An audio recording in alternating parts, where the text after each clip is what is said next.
Intelligence officials challenged the Hunter Biden witch hunt. Right-wing House Republicans have left little doubt that they want to spend the bulk of their time and energy investigating phony conspiracies and made-up scandals. Their main obsession appears to be Hunter Biden, whose very name has become a buzzword in right-wing media. The contents of one of his laptops, revealed in 2020, have inspired a fantastical conspiracy theory that has been comprehensively debunked by, among others, Asha Rangappa, a senior lecturer at Yale University's Jackson School of Global Affairs and former FBI agent.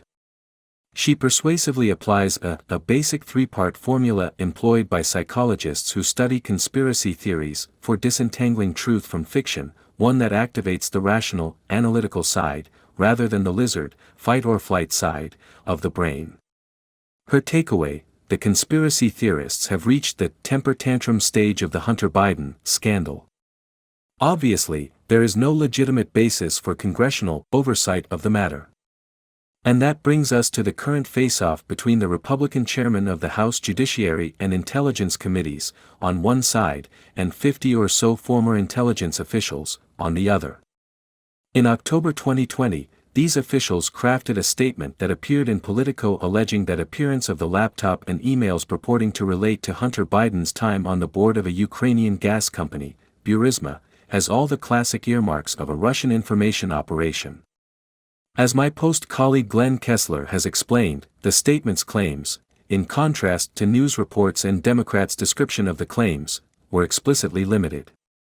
We want to emphasize that we do not know if the emails, provided to the New York Post by President Trump's personal attorney Rudy Giuliani, are genuine or not, and that we do not have evidence of Russian involvement, just that our experience makes us deeply suspicious that the Russian government played a significant role in this case, the statement cautioned.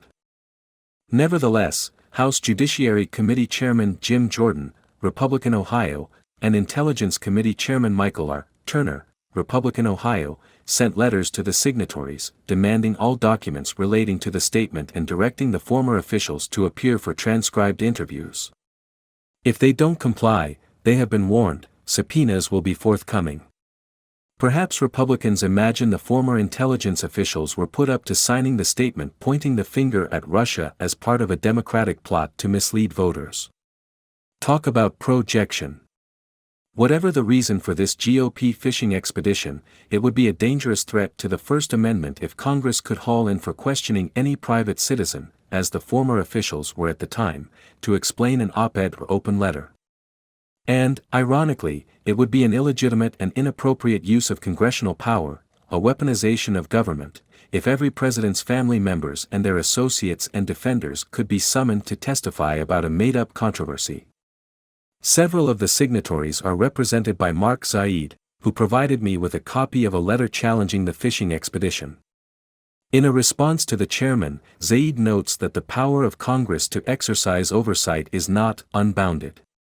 Citing the 2020 Trump v. Mazars Supreme Court case, Zaid explains that Congress needs a legitimate legislative purpose to demand compliance with a subpoena.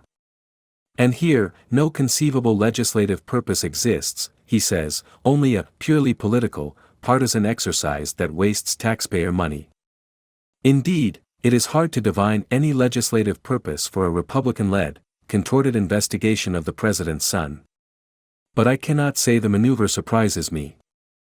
House Republicans have continually boasted about their plans to investigate President Biden and his family, meddle in ongoing prosecutions and run interference for former President Donald Trump.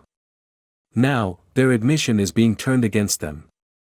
It isn't clear where this is going from here. Zaid says his clients have voluntarily agreed to produce documents.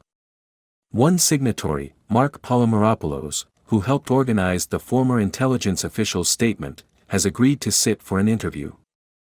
However, should the committees issue formal subpoenas to others or demand the former officials reveal classified information about their past service, which is the basis for their opinions set out in the statement, the issue likely would head to the courts in the first substantial legal challenge to the House GOP's conspiracy-driven inquests.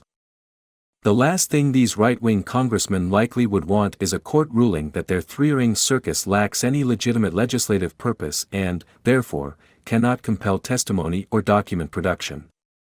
A legal defeat for MAGA-inspired investigations, which to date have spectacularly flopped, would be the perfect denouement to Republicans' inept efforts to harness congressional power for political gain. If their power to hold hearings is neutered, the absence of a substantive House GOP mission would be laid bare. Republicans would be left to make wild accusations, such as bank failures are due to wokeness, advance a hugely unpopular agenda, restricting abortion, raising prescription drug prices, and reveal their disarray, as they have with the debt ceiling.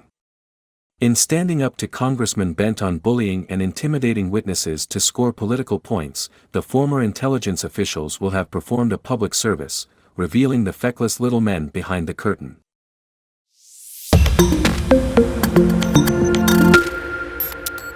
Intelligence officials challenged the Hunter Biden witch hunt.